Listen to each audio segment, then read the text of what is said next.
Home affairs की clear directions के बाद कि यूनियन टेरिटरीज में फंसे हुए हैं उन्हें वापस उनकी स्टेट और यूनियन टेरिटरी में लाया जाए, उसके बाद कई कंप्लेंट करना शुरू कर दी है कि जम्मू कश्मीर की एडमिनिस्ट्रेशन ने जो कॉल कर करके थक गए, लेकिन कॉल उठाने वाला कोई नहीं। जिन लोगों को ऑफिसर असाइन किया गया है उनके नंबर्स या तो स्विच ऑफ आते हैं, और वो लोग जो बाहर किसी स्टेट या यूनियन टेरिटरी में फंसे हुए हैं उनका ये कहना है कि वो मैसेज अपनी डिटेल्स भी भेज दी, उसके बावजूद भी कोई फ़ोन उठाकर राज़ी नहीं। यहाँ पर मैं ये भी आपको बता दूं कि ऑलरेडी जम्मू कश्मीर की एडमिनिस्ट्रेशन ने कई सारे माइग्रेंट लेबरर्स को, स्टूडेंट्स को इवैक्यूएट भी किया है, उन्हें जम्मू कश्मीर वापस लाया है, उन्हें वापस अपने घर भेजा भी है, लेकिन उसके बावजूद भी अभी एक कन्फ्यूजन का माहौल जारी है। और साथ ही में या तो मैन पावर की कमी है या और कोई कारण है जिसकी वजह से नंबर्स पर लोग जो हैं वो कॉल कर रहे हैं, लेकिन उन्हें रिस्पांस नहीं मिल रहा। इसी बीच भारतीय जनता पार्टी के जम्मू कश्मीर के यूनिट ने भी कुछ हेल्पलाइन नंबर्स जारी किए हैं उन लोगों के लिए, जम्मू कश्मीर के रहने वालों के लिए जो इस वक्त बाहर किसी स्टेट या यूनियन टेरिटरी में फंसे हैं। मेरे साथ जुड़ चुके हैं भारतीय जनता पार्टी के प्रदेश अध्यक्ष रविंद्र रैना जी से जानेंगे कि ये हेल्पलाइन नंबर्स किन किन स्टेट यूनियन टेरिटरीज में रहने वाले जो लोग इस वक्त फंसे हैं उनके लिए इशू किए हैं, और कौन लोग जो हैं इसको हैंडल कर रहे हैं इस वक्त।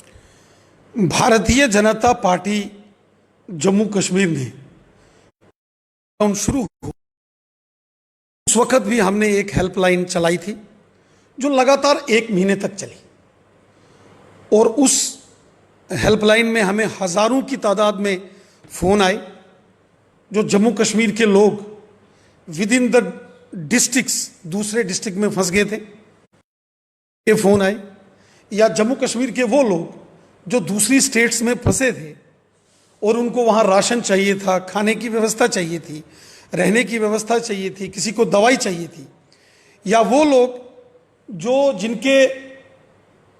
खुद यहाँ रहते हैं लेकिन उनके बच्चे अमेरिका यूरोपियन कंट्रीज में हैं, हमको वहाँ फलानी जगह हमारे पेरेंट्स हैं, उनके पास दवाई नहीं है। हमने लगातार 1 महीने और जरूरतमंद लोगों की हमने मदद की, सहायता की। जिम्मेवारी है अपने लोगों की मुश्किल वक्त में उनकी सहायता करना। हमने अलग अलग क्षेत्रों में ड्राई राशन से लेके मेडिकल फैसिलिटीज, मॉस्क्स,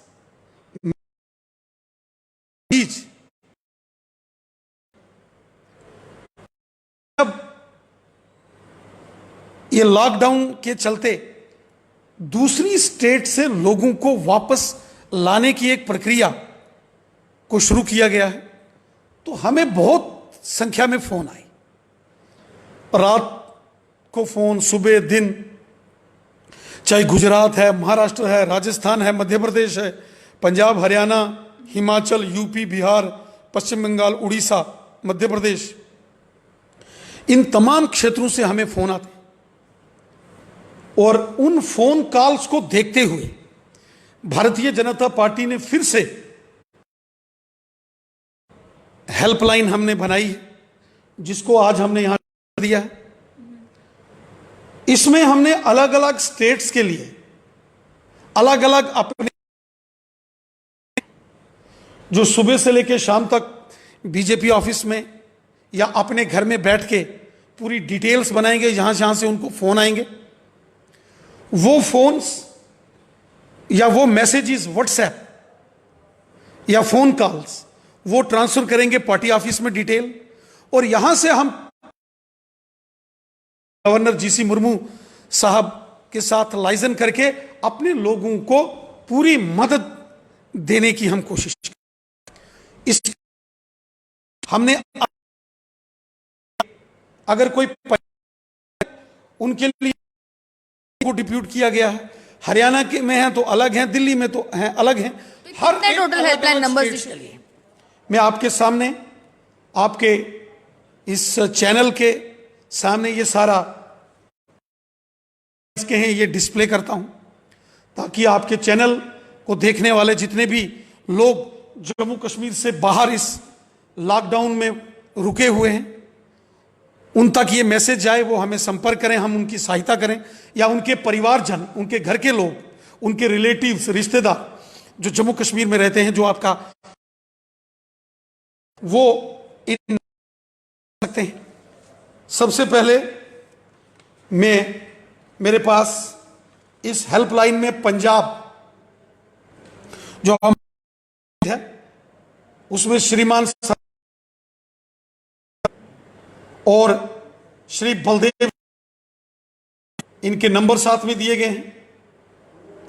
और इन्हीं के साथ साथ हरियाणा स्टेट, जिसमें सरदार चरणजीत सिंह खालसा और श्रीमान लकीपुरी जी, ये हरियाणा को देखेंगे। दर्शकों के देखने के लिए मैं ये सारी जो पिक्चर्स हैं उनके साथ जरूर शेयर करूंगी। इसके साथ साथ चंडीगढ़, जहां श्रीमान मुनीश शर्मा जी और श्री विकास चौधरी जी, हिमाचल प्रदेश श्री ओमी खजूरिया जी और श्रीमान कपिल चिप जी, दिल्ली में श्री अजय वैद्य जी और श्री अरुण, इसी के साथ राजस्थान में श्रीमान श्यामलाल शर्मा जी और श्री असीम गुप्ता जी, मध्य प्रदेश में श्री राजेश गुप्ता जी, गुजरात के लिए श्रीमान गोपाल महाजन जी और श्री अनुज भारती जी। इसके साथ साथ उत्तर प्रदेश और उत्तराखंड, इन दो प्रांतों के श्री अयोध्या गुप्ता जी और श्री जीव शर्मा जी, बिहार और वेस्ट बंगाल के लिए डॉक्टर नरेंद्र सिंह जी और श्री ब्रजेश्वर सिंह राणा जी, महाराष्ट्र और गोवा के लिए श्रीमान अजय भारत, श्री शैलेंद्र वैद्य जी, कर्नाटक और उड़ीसा के लिए श्री पवन खजूरिया जी और श्री इंद्रजीत संभ्याल जी, एडमिनिस्ट्रेशन के साथ लाइजन के लिए डॉक्टर निर्मल सिंह जी, श्रीमान सत शर्मा जी और श्री कविंद्र गुप्ता जी। जम्मू करेंगे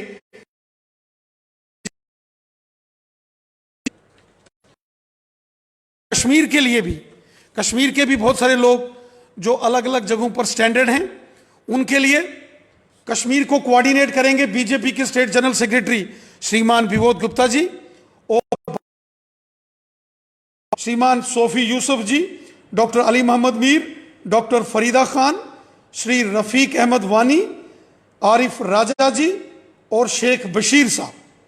ये कश्मीर के लोग हैं जो इस हेल्पलाइन में जो हमने नंबर दिए हैं, ये आपके चैनल पर हमने नंबर भी डिस्प्ले किए हैं। और मैं आपसे भी रिक्वेस्ट करता हूं कि मैं आपको इनकी एक सॉफ्ट कॉपी भी अवेलेबल कर दूंगा। आप एक्सक्लूसिवली अपने चैनल पर ये सारे नंबर डिस्प्ले करिए, ताकि हमारे जम्मू कश्मीर के वो लोग जो इस कोरोना वायरस लॉकडाउन के चलते अलग अलग स्टेट्स में स्टैंडर्ड हैं, स्टकअप हैं, हम उनकी मदद कर सकें। दिन रात बीजेपी के इस ऑफिस में हम हेल्पलाइन चला रहे हैं ताकि हमारे लोगों को तकलीफ ना हो। फिर भी मुश्किल वक्त है, वॉर लाइक सिचुएशन है, जहां कहीं कोई कमी पेशी रह गई उसको भी हम दूर करने की कोशिश कर रहे हैं। जहां लोगों को राशन, सैनिटाइजर्स, मास्क, सारी फैसिलिटीज अवेलेबल कर रहे हैं, वहीं हमारी ये कोशिश है इस हेल्पलाइन के जरिए 46,000 पीपल्स आर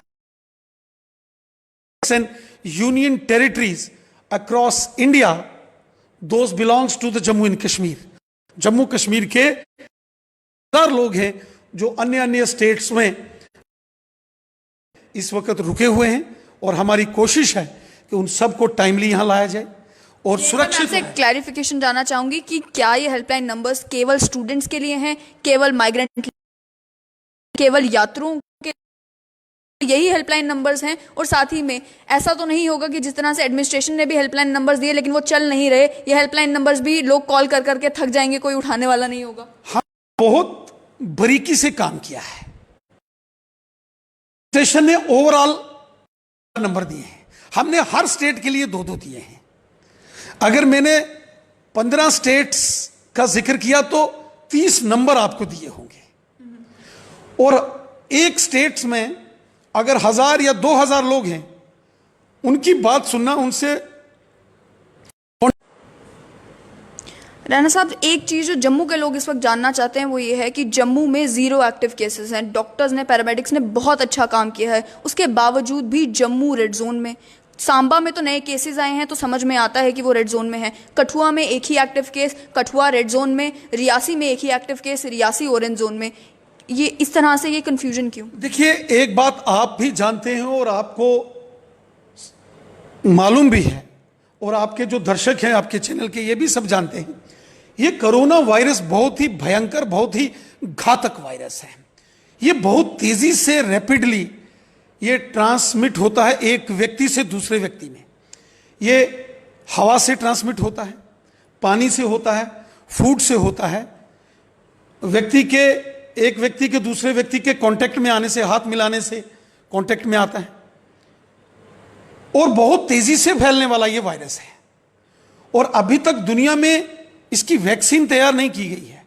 अभी तक अगर बहुत सारे लोगों को इससे बचाया गया है जो इन्फेक्टेड हो गए थे, बिकॉज ऑफ इम्यूनिटी, उनकी इम्यून सिस्टम स्ट्रांग है, तो जिनका इम्यून सिस्टम वीक है वो रिकवर नहीं कर पाए। इसलिए मेरा आपके सभी चैनल के दर्शकों से निवेदन है, और वो सभी लोग जो आपका चैनल देख रहे हैं, मैं उनसे रिक्वेस्ट करता हूं, हमको जल्दबाजी में, हड़बड़ाहट में आके पैनिक होने की कोई जरूरत नहीं। हमारे जो बच्चे बाहर पढ़ रहे हैं, हम धीरे धीरे करके फेज मैनर्स में उनको निकालेंगे। जो मजदूर बाहर फंसे हैं, हम उनको फेज मैनर्स में लाएंगे। बीजेपी ने भी हेल्पलाइन जारी की है। ये एक रात में या 24 आवर्स में या एक हफ्ते में सारे नहीं आ जाएंगे, फेज मैनर्स में ला जाएंगे, चूंकि सारे प्रिवेंटिव मेजर्स, प्रिकॉशंस हमने लेने हैं। अदरवाइज जितनी मेहनत आज तक हमारे लोगों ने की है, माननीय प्रधानमंत्री जी ने जो मेहनत की है, वो सब मिट्टी में मिल जाएगी अगर जरा सी भी चूक की गई। ये बहुत डेंजरस वायरस है, बहुत स्पीडली फैलने वाला, स्प्रेड करने वाला ये कम्युनिकेबल डिजीज है। इसलिए मैं सबसे निवेदन करता हूं, हमको हड़बड़ाहट, जल्दबाजी, पैनिकी होने की कोई जरूरत नहीं है। जहां जिस स्टेट में लोग फंसे हैं, लोगों ने मेरे को फोन किया, हमारी हेल्पलाइन चल रही है, हमें हजारों की तादाद में कॉल्स आई। हमने जम्मू कश्मीर के वो लोग जो दूसरी रियासतों में, स्टेट में रुके हैं, हमने वहां उन तक राशन पहुंचाया है। चाहे बच्चे हैं, स्टूडेंट्स हैं, लेबरर्स हैं, बिजनेसमैन हैं, काम के लिए गए थे। लेकिन अब धीरे धीरे चूंकि रिलैक्सेशन हो रही है, इस रिलैक्सेशन में अगर जल्दबाजी में सारी चीजें खोल दी जाएंगी, गाड़ियां, ट्रेनें, ट्रैफिक, ट्रांसपोर्ट, बाजार, कठुआ में भी एक ही एक्टिव केस, रियासी में भी एक ही एक्टिव केस। क्या कठुआ में मेजर ज्यादा लेने की जरूरत है, रियासी में थोड़ी कम? मेरा एक निवेदन है, कठुआ हमारा गेटवे ऑफ जम्मू कश्मीर है। कठुआ के लोगों को बहुत सतर्कता बरतने की जरूरत है। कोई भी व्यक्ति बहुत आसानी से पंजाब, हरियाणा से आ जा सकता है कठुआ इस बेल्ट में, और बहुत सारे पंजाब के अंदर, पंजाब के लोग हमारी सांबा, कठुआ फैक्ट्रीज में काम भी करते हैं, इस एरिया में बिजनेस भी करते हैं, और इस एरिया के बहुत सारे लोग पंजाब, हरियाणा के एरिया में काम करते हैं। वहां रिस्क फैक्टर ज्यादा है। वहीं बहुत सारे लोग आज भी ऐसे हैं कि जिनको कहीं ना कहीं ये वायरस इन्फेक्टेड है, लेकिन वो अपने आप को बता नहीं रहे हैं। इसलिए फूंक फूंक कर सरकार कदम उठा रही है, लोगों के लिए है। इस लॉकडाउन का अर्थव्यवस्था पर, देश की फाइनेंशियल सिचुएशन पर बहुत नेगेटिव असर पड़ा है। लेकिन मोदी जी ने कहा, जान है तो जहान है। जान ही नहीं है, लोग ही नहीं रहेंगे तो हम क्या करेंगे? जान है तो जहान से बात करेंगे हॉस्पिटल्स के बारे में। हॉस्पिटल्स में कोविड को लेकर तो प्रॉपर प्रिकॉशंस ली जा रही हैं, लेकिन ये भी कंप्लेंट्स आई हैं कि जो बाकी मरीज हैं, किसी को दिल की बीमारी है, किसी को कोई और प्रॉब्लम है जिसको लेकर वो हॉस्पिटल पहुंचता है, तो मेडिकल नेग्लिजेंस के कई केसेस सामने आ रहे हैं। कश्मीर घाटी में भी देखने को मिला कि एक प्रेग्नेंट महिला की मौत अनंतनाग में होती है। पहले वो कोविड पॉजिटिव नहीं थी, बाद में उनकी मृत्यु के बाद वो कोविड पॉजिटिव निकलती हैं, लेकिन परिवार वालों का ये कहना है कि मेडिकल नेग्लिजेंस थी, उनको प्रॉपर केयर नहीं मिली। तो ऐसे में आप क्या कहेंगे कि हॉस्पिटल्स में बाकी पेशेंट्स भी, कोरोना इकलौती बीमारी नहीं है, बाकी भी लोगों कई बीमारियों से जूझ रहे हैं, उसको लेकर के आपने एडमिनिस्ट्रेशन से कोई बात की है? धीरे धीरे ये सारी बातें हमारी जानकारी में भी आ रही हैं। बहुत सारी जगहों से हमें फोन आए, खासकर जो डायलिसिस के पेशेंट्स हैं, कैंसर के पेशेंट्स हैं, जिनको रेगुलर जो है मेडिसिन वो दी जाती है, और इसी प्रकार बहुत सारी जगहों पर कहीं कोई एक्सीडेंटल केसेस हो गए, किसी के प्लास्टर्स हटाने थे। तो ऐसे बहुत सारे लोगों को हमें फ़ोन आए और वो हमने सरकार की भी की है और आगे भी हम मदद करेंगे। हमने सरकार के नोटिस में ये चीज़ें लाई हैं। अब आप धीरे धीरे देखेंगे, चाहे बख्शीनगर हॉस्पिटल है, शालामार हॉस्पिटल है, चाहे हमारा यहाँ या अन्य डिस्ट्रिक्ट हॉस्पिटल्स हैं, वो तमाम लोग जो अन्य किसी बीमारी से ग्रसित हैं उनको भी अलो किया जा रहा है। धीरे धीरे करके मैटर सारे ठीक होंगे। कुछ एक घटनाएं घटी हैं जिनका हमें भी बहुत दुख है, नहीं होनी चाहिए थी, लेकिन चूंकि सिचुएशन ऐसी है हम किसी पर इस समय ब्लेम गेम नहीं कर सकते हैं। हाँ, हमारी जिम्मेवारी है कि मैक्सिमम से मैक्सिमम जितना हेल्प हो सकती है हमें अपने लोगों की हेल्प करनी है। ये मुश्किल वक्त है, इस मुश्किल वक्त को हम सब ने मिलकर लड़ना है, मिलकर कोरोना को हराना है। कहा था कि अगली बार अगर आपकी प्रदेश अध्यक्ष से बात होती है तो जम्मू कश्मीर बैंक को लेकर सवाल जरूर पूछें। जम्मू कश्मीर बैंक के भी ये सवाल कर रहे हैं कि रिक्रूटमेंट को स्क्रैप करने के बारे में जम्मू कश्मीर बैंक के अधिकारियों ने भी कह दिया। अब आपका अगला स्टेप क्या है? अब आप इस बारे में क्या कहेंगे? हमने लगातार कोशिश की कि जो एग्जामिनेशंस हुए थे उसके रिजल्ट्स निकाले जाएं, लेकिन एक लंबी प्रक्रिया की गई, बहुत गड़बड़ पर लिस्ट पुरानी मैनेजमेंट ने पता नहीं किसके प्रेशर के अंदर आके वो सारी चीजें की। नहीं होना चाहिए था। उस वक्त भी बच्चों ने एजिटेशन किया, हम साथ खड़े हो, और इन रिजल्ट्स को निकाल सिर्फ बीजेपी ही एक ऐसी पार्टी थी जिसने पूरे, मैंने बिठा के मैं राजभवन गवर्नर हाउस बच्चों को ले गया था, जिसमें कुछ लेडीज फीमेल एस्पिरेंट्स थी, मेल एस्पिरेंट्स थे। हम चाहते थे कि हमारे बच्चों ने जो मेहनत की है उनका परिणाम निकले। अब हमने एक जेके बैंक की वेबसाइट में देखा है कि वो उन्होंने कहा है कि हम दोबारा से एडवर्टीजमेंट करेंगे। एडवर्टीजमेंट हो अच्छी बात है, नई पोस्टें निकलें अच्छी बात है, लेकिन बच्चों ने बहुत मेहनत की थी। हालांकि अभी गवर्नमेंट ने भी लिस्ट को स्क्रैप कर दिया, जेके बैंक ने भी एक हिसाब से नोटिफिकेशन कर दी, लेकिन फिर भी हमारा प्रयास जारी है और हम मैं अलग अलग लेवल पर कोशिश कर रहा हूं, एडमिनिस्ट्रेशन लेवल पर भी कर रहा हूं और लीगल कोर्ट में क्या हो सकता है, अदालत से इसमें हमें क्या राहत मिल सकती है। मैंने बच्चों को बोला था, अगर मेरी पार्टी को आपको लीगल असिस्टेंस देने में अगर फाइनेंशियल रिसोर्सेज का भी इस्तेमाल करना पड़ा तो मैं करूंगा, डोंट वरी। बच्चों के साथ जस्टिस होना चाहिए। एक ऑडियो क्लिप जो पूर्व गवर्नर साहब सतपाल मलिक साहब का घूमा है, उसने जरूर दिक्कत क्रिएट की है। उसने ये जो हमारे प्रयास चल रहे थे इसमें एक हडल क्रिएट की है। मेरे को इस बात का दुख है और अफसोस भी है। सतपाल मलिक साहब जब जम्मू कश्मीर के गवर्नर थे उनके हाथ में ताकत थी। वो लेफ्टिनेंट गवर्नर नहीं थे, वो फुल फ्लेज गवर्नर थे। With the one stroke of pen he could have declared the results, but he didn't. क्यों? वो तो गवर्नर थे। वो कहते हैं कि ब्यूरोक्रेटिक हडल थे। जब प्रेसिडेंट रूल होता है, जब गवर्नर फुल फ्लेज मालिक होता है, वो चीफ मिनिस्टर की सारी पावर्स एक्सरसाइज करता है।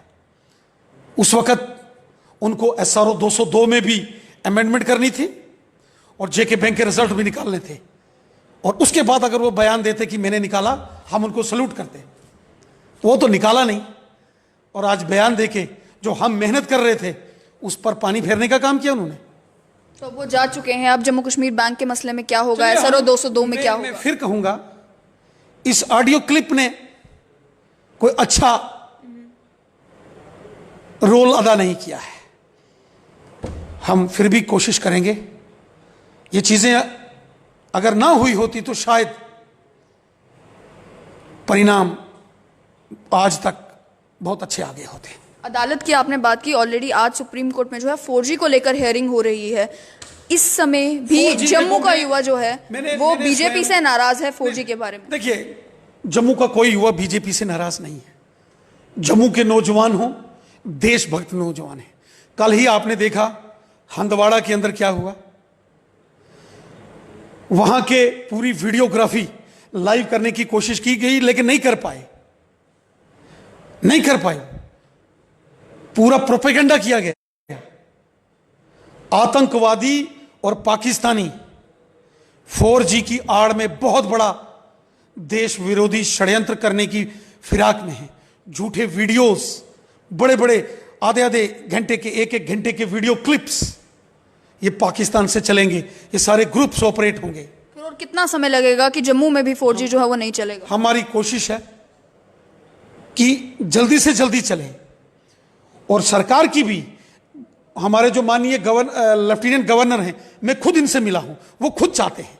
लेकिन जो हमारी सिक्योरिटी एजेंसीज हैं, आर्मी के जो इंटेलिजेंस एजेंसीज हैं, पुलिस की इंटेलिजेंस एजेंसीज हैं, वो बार बार मना कर रहे हैं। जो इंटेलिजेंस एजेंसीज के लोग हैं, जो पुलिस के, जो आर्मी, जो पैरामिलिट्री फोर्सेस की इंटेलिजेंस एजेंसीज हैं, वो अभी कुछ और वक्त चाहती हैं। कश्मीर में थ्रेट है, जम्मू के एरिया में, पूरे जम्मू डिवीजन बेल्ट में इधर जब क्या जम्मू थ्रेट है? कश्मीर में इंटरनेट बिल्कुल बंद था, पंजाब से जाके आतंकवादियों ने व्हाट्सएप कॉल करके ड्रोन से AK-47 गुरदासपुर के बॉर्डर के ऊपर ड्रोन से गिरवाई थी, और वो ट्रक से जब जा रही थी तो उधमपुर के पास पकड़े गए थे वो लोग। एक इसमें रिस्क फैक्टर जरूर है। लॉकडाउन है, हमारे बच्चे ज्यादातर एजुकेशन ऑनलाइन क्लासेस चल रही हैं, ऑनलाइन स्टडीज हो रही हैं। हम चाहते हैं कि 4G हो, लेकिन इसके साथ साथ देश की सुरक्षा बहुत इंपॉर्टेंट है। इसका बाया मीडिया, इसका वे आउट हम जरूर निकालेंगे। मैं अपने बच्चों को, अपने नौजवानों को, अपने लोगों को विश्वास देता हूं। वो भी दौर था जब इंटरनेट बिल्कुल बंद था, फोन कॉल बंद हो गई थी। धीरे धीरे चीजें हमने खुलवाई हैं, और धीरे धीरे 4G भी खुलेगा।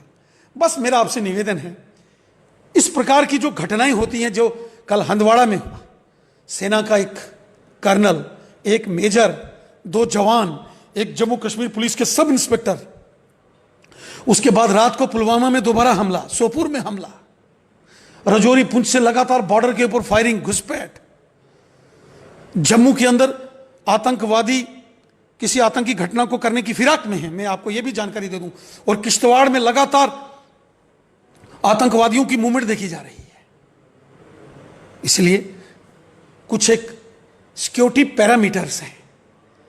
4G को बंद करके किसी को खुशी नहीं है, कुछ मजबूरियां हैं, कुछ परेशानियां हैं, कुछ रेस्पॉन्सिबिलिटीज हैं। और मैं जानता हूं कि जम्मू कश्मीर और खासकर जम्मू के हमारे नौजवान देशभक्त नौजवान हैं, देश के वाले नौजवान हैं, और वो देश की इन चिंताओं को समझते हैं।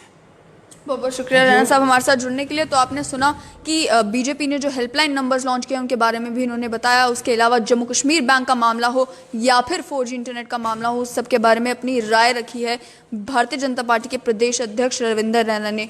और भी कोई मसला होगा तो उस पर आपके साथ ज़रूर जुड़ेंगे। तब तक के लिए आप देखते रहें स्ट्रेट लाइन न्यूज़।